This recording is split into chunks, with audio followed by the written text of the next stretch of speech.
নমস্কাৰ সকলোকে আজি এখন খুব ধুনীয়া কিতাপৰ বিষয়ে কথা পাতিবলৈ আহিছো কিতাপখন হৈছে ডক্টৰ ভৱেন্দ্ৰনাথ শইকীয়াদেৱৰ মৰমৰ দেউতা এই কিতাপখন পঢ়ি মোৰ খুব বেছি ভাল লাগে স্কুলীয়া জীৱনত ক্লাছ 4-5 মানত থাকোতে এই কিতাপখন প্ৰথম পঢ়িছিলো আৰু ৰিসেন্টলি মই আকৌ বহু বছৰৰ মূৰত আকৌ কিতাপখন পঢ়িলো কিতাপখনৰ যিটো মানে খুব ধুনীয়া সিম্পল ল্যাঙ্গুৱেজত লিখা হৈছে যাৰ ফলত কিতাপখন ইমান বেছি ইন্টাৰেষ্টিং হয় এবাৰ পঢ়া ষ্টাৰ্ট কৰিলে এৰি দিব নোৱাৰি শেষ নোহোৱালৈকে মূল কাহিনী বুলি ক'বলৈ হলে এটা পৰিয়ালৰ কাহিনী য'ত চাৰিটাকে সন্তান আছে তেওঁলোকৰ আৰু যিগৰাকী ডাঙৰ সন্তান বিপুল বুলি তেওঁ ডাঙৰ হোৱাৰ পিছত কি হয় অকমান বেয়া সংগত পৰে তেওঁ কথা নুশুনা হয় মাক দেউতাকৰ আৰু কৰ্মসূত্ৰে তেওঁৰ দেউতাক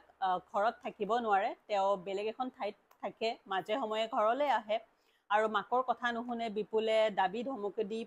পইচা লৈ যায় মাকৰ পৰা এটা যেন খুব ডিষ্টাৰবেন্স এটা ক্ৰিয়েট কৰি থাকে ঘৰত সকলোৰে এটা অশান্তি হৈ থাকে এনি টাইম বিপুলৰ কাৰণে আৰু এই গোটেইখিনি বস্তু মানে গোটেই পৰিৱেশটো ঠিক কৰিবৰ কাৰণে দেউতাকেও কি কৰে নানা ধৰণৰ তাক বুজাবলৈ চেষ্টা কৰে মাকে বুজাবলৈ চেষ্টা কৰে কিন্তু বিপুলে বুজি নাপায় আৰু এই গোটেই কাহিনীটো মানে ঘৰখনত কি কি ঘটে তেওঁক কেনেকে বুজাবলৈ চেষ্টা কৰে আৰু লাষ্টত বিপুলে বুজি পায় নে নাপায় এই গোটেই যেতিয়া কাহিনীটো আপুনি পঢ়ি থাকিব এনেকুৱা লাগিব মানে ভাষাটো এনেকে লিখিছে মানে আপোনাৰ এনেকুৱা লাগিব আপুনিও যেন সেই পৰিয়ালটোৰে এজন সদস্য আপুনিও সেই কি কি হৈ আছে ঘৰখনত মানে সৰু সৰু বস্তুবোৰ ইমান ধুনীয়াকে বুজাই দিয়া হৈছে আপুনি গোটেইখিনি ভিজুৱেলাইজ কৰিব পাৰিব এনেকুৱা লাগিব যেন সেই ঘৰখনত আপুনিও আছে আপুনিও দেখি আছে কি হৈ আছে আপোনাৰ আগত মই ভাবো স্কুলীয়া ছাত্ৰ ছাত্ৰীয়ে স্পেচিয়েলি এই কিতাপখন পঢ়িব লাগে আৰু যদি তেওঁলোকে এতিয়ালৈ পঢ়া নাই যদি পঢ়িছেতো খুবেই ভাল কথা যদি পঢ়া নাই তেতিয়াহ'লে তেওঁলোকৰ জন্মদিনত বা তেওঁলোকৰ কোনোবা বিশেষ দিনত অভিভাৱকে তেওঁলোকক এই কিতাপখন যদি গিফ্ট দিব পাৰে তেতিয়াহ'লে ষ্টুডেণ্টসকল খুবেই উপকৃত হ'ব বুলি মই ভাবোঁ কিতাপখনৰ প্ৰথম ভাগ মই অকণমান পঢ়ি দিছোঁ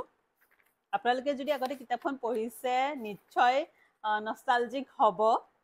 প্লিজ কমেণ্টত জনাবচোন আপোনালোকে পঢ়িছেনে কিতাপখন বিপুলৰ মাকে জিকাটো দুটুকুৰা কৰি কটাৰীৰ আগেৰে সেইটোৰ মঙহ অকণমান মুখত দিলে আগ দাঁতেৰে সেইকণ চোবাই গম ল'লে জিকাটো তিতা নেকি কিছুমান জিকা আৰু ভোল তিতা হয় সেইকাৰণে জিকা আৰু ভোল ৰান্ধিবলৈ ল'লেই তেওঁ আগতে অকণমান খাই চায় এইটো পিছে মিঠা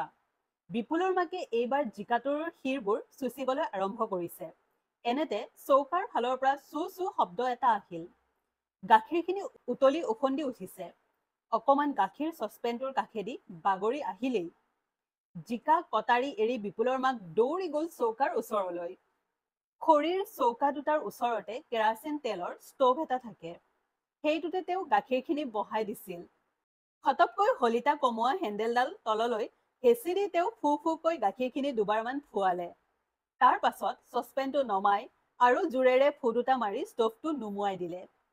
খৰিৰ চৌকা দুটাৰ এটাৰ ওপৰত দাইলৰ উতল আহিছিল বিপুলৰ মাকে হেতা এখনেৰে ফেন অলপমান কাঢ়ি পেলাই দিলে তাৰ পাছত তেওঁ আকৌ জিকাৰ ওচৰলৈ আহিল সাধাৰণতে বিপুলৰ মাকে কামবোৰ মন দি চিজিল লগাই কৰে তথাপি কেতিয়াবা ইফালে কিবা এটা কৰি থাকিলে সিফালে গণ্ডগোল হৈ যায় আজি তেওঁ জিকাটোত হাত দিয়াৰে পৰা ভাবি আছিল বিপুলেতো জিকা নাখায় তাৰ কাৰণে কি ৰন্ধা যায় কণী এটা আছে সেইটোকে ভাজি দিব নেকি সেইটো কৰিলেও মুস্কিল ৰাণী ৰিণী আৰু মুকুলেওতো কণী খাবলৈ ভাল পায় সিহঁতৰ আগতেনো অকল বিপুলক কণী এটা কেনেকৈ দিয়ে এটা কাম কৰিব নেকি দুটা আলু মিহিকৈ কুটি তাৰ লগতে কণীটো লেটিয়াই গুৰিকৈ ভাজি বিপুলক সৰহকৈ আৰু বাকী কেইটাক অলপ অলপকৈ দিব নেকি এইবোৰ ভাবি থাকোঁতে সেইফালে গাখীৰ উফন্দি উঠিল বিপুলৰ মাকে আকৌ কটাৰীখন হাতত ল'লে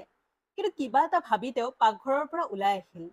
ভিতৰত ৰাণীয়ে পঢ়িছে ৰিণীয়ে কাৰোবাৰ বহী এখন চাই নিজৰ বহীত কিবা লিখিছে মুকুলে তাৰ লং পেণ্টটো কোলাত লৈ কোৰ সলাবনৰ গুটি গুচাইছে সেইটো তাৰ প্ৰথম লং পেণ্ট সেইটো পিন্ধি মোহনহঁতৰ ঘৰৰ ওচৰৰ মুকলি ঠাইডোখৰেদি শ্বৰ্টকাট কৰিলে সদায় সেইটোত কোৰ সলাবনৰ গুটি লাগে এটা সময়ত সদায় সি গুটিবোৰ গুচায় তাৰ কাষেদি যাওঁতে মাকে ক'লে এতিয়া বনগুটি গুচোৱাৰ সময় নেকি নপঢ়ো কিয় কাষেদি গ'লে মাকে সদায় কিবা নহয় কিবা এটা কয়েই, মুকুলে একো নামাতিলে। এই অকমান যি মই পঢ়ি শুনালো আপোনালোকক, এনেকুৱা নালাগেনে যেন মানে আপোনাৰ সন্মুখত হৈ আছে ঘটনাখিনি, কাৰণ সৰু সৰু কথাবোৰ ইমান মন দি মানে নিখুঁতভাৱে উপস্থাপন কৰা হৈছে ইয়াতে। ঠিক আছে, তেতিয়াহ'লে নতুন এটা ভিডিঅ'ত নতুন এখন কিতাপৰ সৈতে আকৌ লগ হ'ম। ধন্যবাদ।